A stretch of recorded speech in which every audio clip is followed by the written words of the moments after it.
Allez, on est parti, dernière fiche pour ce contrôle commun, la fiche 5 qui aborde les probabilités.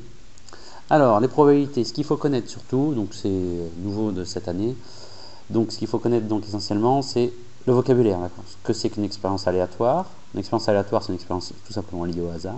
Ce que c'est qu'une issue d'une expérience, c'est le résultat de l'expérience. Un événement, c'est un argument qui permet de faire un ensemble d'issues. Par exemple, je jette un dé et je dis obtenir un nombre pair. Obtenir un nombre pair, c'est un événement. L'équiprobabilité, ça veut dire quand toutes les issues ont la même chance de sortir. Et au niveau du cours, il faut aussi connaître la formule de calcul de probabilité en cas de situation d'équiprobabilité qui est la probabilité, c'est nombre de cas intéressants sur nombre de cas possibles. Nombre de cas possibles. Ok? Donc, qu'est-ce que c'est que cette formule sur un exemple?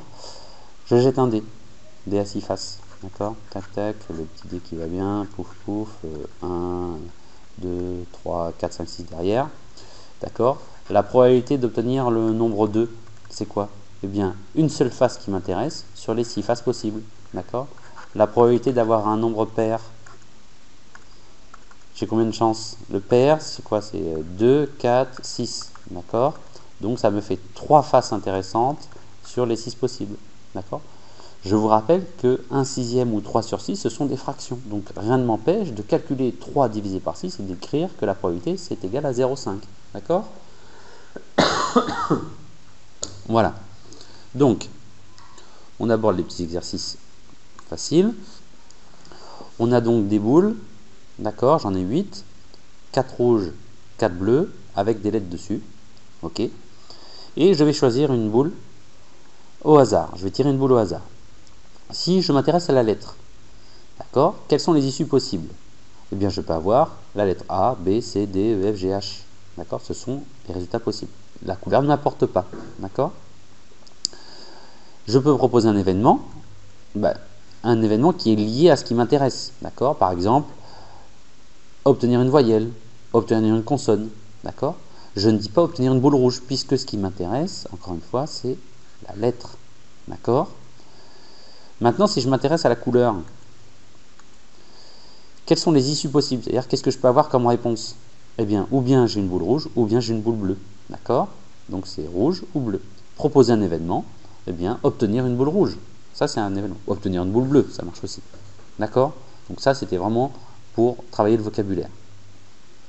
Je garde toujours ces exemples de boules, d'accord, et je veux calculer la probabilité d'obtenir une boule rouge.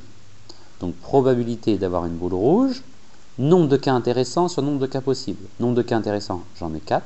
Sur nombre de cas possibles, 8 boules. Ça fait 4 sur 8, c'est-à-dire 0,5. D'accord. Une chance sur 2, c'est pareil. D'accord. Obtenir une voyelle. Voyelle, je rappelle, hein, A, E, I, O, U, Y, mais j'ai que A et E. Donc la probabilité d'obtenir une voyelle, probabilité d'avoir une voyelle, c'est 2 chances sur les 8 boules possibles. D'accord. Quand je calcule, ça fait 0,25, un quart. D'accord. 0,5, 0,25. Quelle est la probabilité d'obtenir une boule rouge et qui soit une consonne? Boule rouge et une consonne. Rouge, déjà, je prends que là-dedans. Consonne, j'ai celle-là, celle-là, celle-là. Donc, j'ai 3 boules intéressantes sur les 8 possibles. Et j'obtiens donc 3 sur 8. Je ne sais plus combien ça fait. Ça fait quoi ça? 0,375. D'ailleurs, il y a une erreur ici. Hop là. Tac. C'est 0,375 le bon résultat. D'accord. Rouge et consonne. 1, 2, 3. 3 huitièmes. Ok. Voilà. Dernier exercice qui consiste à savoir illustrer une expérience par un tableau ou un arbre. Donc je lance 2 dés de couleurs différentes à 4 faces et on effectue la somme. Représenter l'expérience de 2 façons. Donc le tableau qu'on a vu plusieurs fois en classe. Donc le D2 peut me donner 1, 2, 3, 4. Le D1 peut me donner 1, 2, 3, 4. Et là dans ces cases, je mets les sommes. D'accord. Si par exemple je veux la probabilité d'obtenir un 5. Ok. Eh bien je compte le nombre de cases où il y a 5. 1, 2, 3, 4. j'en ai donc 4. Sur le nombre total d'issues, 4 fois 4, ce qui fait 16. D'accord? Et je trouve 0,25 par exemple. C'était pas demandé, mais c'est un exemple. D'accord?